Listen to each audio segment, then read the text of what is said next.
دن کے 11 بجے ہیں۔ السلام علیکم، یہ ریڈیو پاکستان ہے۔ عامر ہاشمی سے خبریں سنیے۔ پہلے اہم خبروں کا خلاصہ۔ وزیر اعظم نے گزشتہ سال مئی میں مارکہ حق اور آپریشن بنیان المرصوص کے دوران غیر معمولی جرات اور بہادری کا مظاہرہ کرنے پر مسلح افواج کی قیادت کو خراج تحسین پیش کیا ہے۔ صدر مملکت نے کہا ہے کہ پاکستان کے عوام اور مسلح افواج کسی بھی چیلنج سے نمٹتے ہوئے مادر وطن کے دفاع کے لیے ہر وقت تیار ہیں۔ جاپان میں پاکستان کے سفیر نے اس بات پر زور دیا ہے کہ مارکہ حق نہ صرف پاکستان کی تاریخ کے ایک اہم لمحے کا مظہر ہے بلکہ یہ قوم کے اجتماعی عزم کا بھی عکاس ہے۔ اور ڈھاکہ میں بنگلہ دیش اور پاکستان کے درمیان پہلے کرکٹ ٹیسٹ کے چوتھے دن کا کھیل جاری ہے۔ اب خبریں تفصیل کے ساتھ۔ وزیر اعظم محمد شہباز شریف نے مئی 2025 میں مارکہ حق اور آپریشن بنیان المرصوص کے دوران غیر معمولی جرات اور بہادری کا مظاہرہ کرنے پر چیف آف ڈیفنس فورسز اور chief of army staff field marshal Syed Asim Munir کی قیادت میں مسلح افواج کو خراج تحسین پیش کیا ہے۔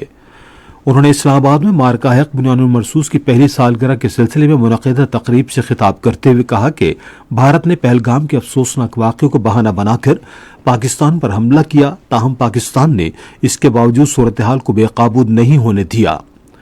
وزیر اعظم نے کہا کہ ہمارے بہادر سپاہی میدان جنگ میں اترے اور ہمارے شاہینوں نے خوفزدہ دشمن پر کاری ضربیں لگائیں۔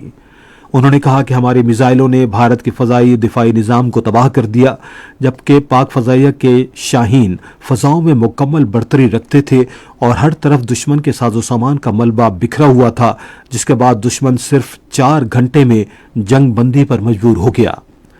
وزیر اعظم نے اعلان کیا کہ 10 مئی یوم مارکہ حق کے طور پر منسوب ہوگا، جسے ہر سال بغیر تعطیل کے بھرپور جوش و جذبے سے منایا جائے گا۔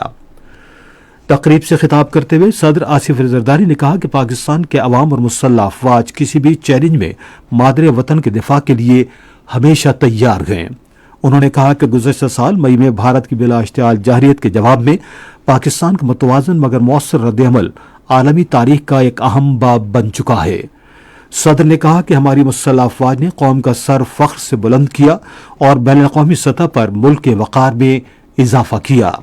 انہوں نے مزید کہا کہ مارکہ حق میں پاکستان کی کامیابی صرف عسکری میدان تک محدود نہیں تھی بلکہ اس نے پوری قوم کے اتحاد اور ہم آہنگی کی بھی عکاسی کی۔ دہشت گردی کے حوالے سے صدر نے کہا کہ افغانستان کے ذریعے پاکستان میں بھارت کی زیر سرپرستی ہونے والی دہشت گردی کا خاتمہ ہونا چاہیے اور افغانستان کو اپنی سرزمین پاکستان کے خلاف استعمال ہونے کی اجازت نہیں دینی چاہیے۔